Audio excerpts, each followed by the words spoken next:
Dadaing ako ng tilapia, maliliit.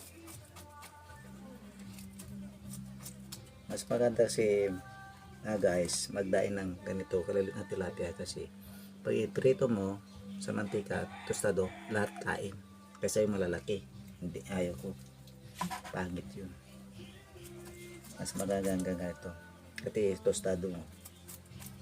Sa kamatis na wala nang piniknik. Galing ito sa palisdaan ko mga guys. Nung naglipat kami ng Similya. Yun. Ito. Masipag akong matyaga akong yan.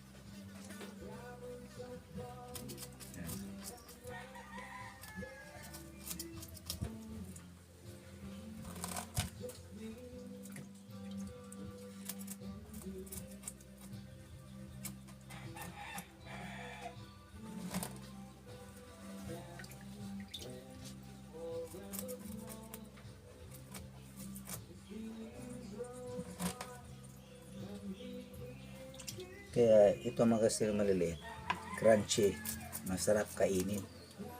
Lahat kain yan mga guys. Kahit ano mo sa kamatis pa, tapos may sibuyas, sili, sarap niyan. Kaysa yung malalaki dahil matinik.